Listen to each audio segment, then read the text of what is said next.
Hai, Assalamualaikum warahmatullahi wabarakatuh dan selamat sejahtera. Selamat kembali ke YouTube channel aku. Terima kasih sebab masih lagi menonton video aku. Aku harapkan kepada sesiapa yang menonton video ni dimurahkan rezeki, dipermudahkan segala urusan. Dan marilah kita sama-sama berdoa agar situasi buruk yang melanda negara kita ni beransur pulih dengan kadar segera, insya-Allah. Okey, video kali ni pendek je.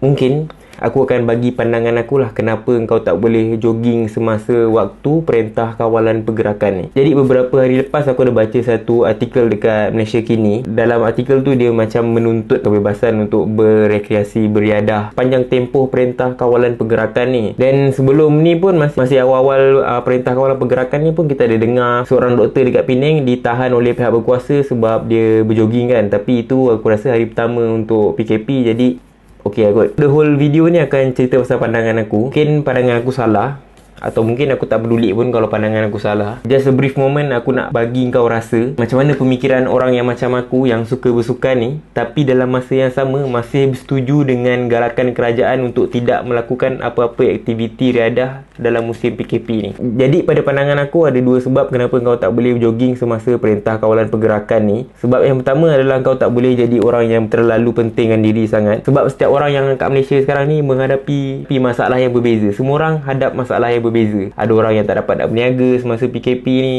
ada orang yang tak dapat kerja, tak ada duit, ada orang yang tak dapat nak balik kampung, dan ada orang juga yang sedang berhadapan dengan pesakit-pesakit COVID-19 ni. Minta maaf kalau aku cakap pada aku, masalah kau yang tak dapat berjoging tu kecil sangat lah. Sebab kalau nak dibandingkan dengan masalah-masalah yang aku sebut tadi, masalah tadi tu lebih besar daripada masalah tak dapat nak jogging lah. Janganlah pentingkan diri. Kita tak tahu macam mana kita akan kena dengan penyakit ni. Dia punya possibility sangat-sangat tak terkira. Katakanlah kau jogging pada waktu pagi, and then walaupun waktu pagi tu tak ada orang, kau berjogging seorang diri, tiba-tiba ada lalu motor. Dengan kuasa Tuhan, tiba-tiba budak yang kat motor tu terbatuk pula dekat kau. Kena pula budak tu ada positif COVID-19 juga. So bila kau balik rumah, kau ada anak-anak, kau ada bini, secara tak sengaja kau dah jadi pembawa virus tu kepada dia orang. Budak tu tak berdosa. Lepas tu kesian kat isteri kau sebab penat melayan kerana anak-anak kau daripada pagi sampai ke malam kan. Dengan hanya satu sesi larian tu tadi, kau punya hidup berubah dengan serta-merta tau.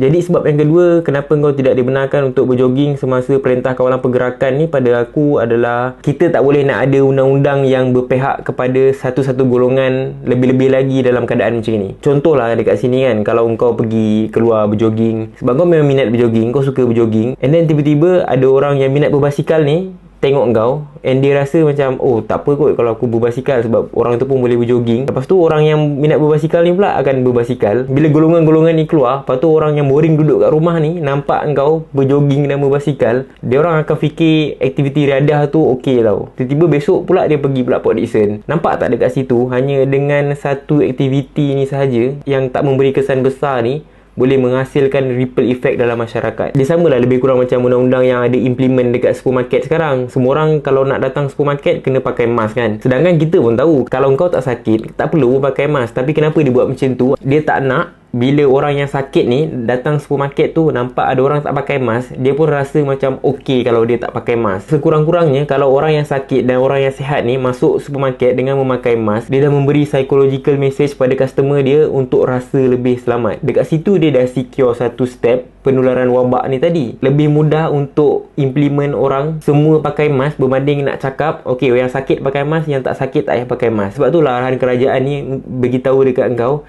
supaya untuk tidak melakukan apa aktiviti yang melibatkan di luar rumah. So pada aku tak apalah kalau aku tak dapat jogging sebulan atau mungkin 2 bulan, sebab ada orang yang sanggup menggadai kesihatan nyawa dia untuk memastikan kau sihat duduk dekat rumah. Aku duduk dekat rumah ni aku selamat, aku tak buat apa-apa. Ada orang dekat luar tu, dia contoh macam kita punya staf kesihatan, tengoklah ada orang hari-hari terpaksa berhadapan dengan pesakit COVID-19 di mana dia orang punya nyawa dalam bahaya. Kemungkinan dia orang pun boleh kena. Lepas tu ada potensi untuk dia orang burn out. So cara kita nak tolong dia orang ni adalah untuk kita duduk dekat rumah. Bukan susah pun duduk dekat rumah. Kau buatlah dalgona kopi tu ke, atau mungkin install Plato, main dengan kawan-kawan kau, tengok YouTube channel aku ke. Kalau kau nak exercise sangat, kau buat je lah squat ke, buatlah burpees ke, push up ke. Still boleh juga rasa sihat. Mungkin ada orang fikir ini bukan kerajaan yang aku undi, buat apa aku nak dengar cakap dia. Atau mungkin kau fikir bukan aku yang makan kelawar, biarlah aku nak hidup macam biasa. Pada aku attitude macam tu sangat-sangat selfish lah. Sebab ini dunia yang kita kongsi bersama tau. Segala apa masalah yang boleh berpotensi untuk menghancurkan manusia sebenarnya adalah tanggungjawab kita bersama untuk mengelakkan benda ni lah. Pada aku tak bagus lah untuk kau terus tuding jari nak cari salah siapa. Ini salah orang Cina lah ni makan kelawar. Ni golongan-golongan tablik lah ni pergi berkumpul buat apa. Ni kerajaan lah ni lalu pintu belakang sampai atap bocor. Sangat-sangat senang nak blame kesalahan tu pada orang lain tau. Kita patut tolak tepi semua benda tu. Sekarang benda dah jadi, dah ada orang mati, ramai orang dijangkiti. So kita just kena play kita punya part je, mainkan peranan kita untuk mengelakkan daripada wabak ni menular dengan lebih laju. Aku setujulah setengah pandangan orang yang kata duduk dekat rumah ni bukan satu solution yang efektif untuk melawan wabak ni.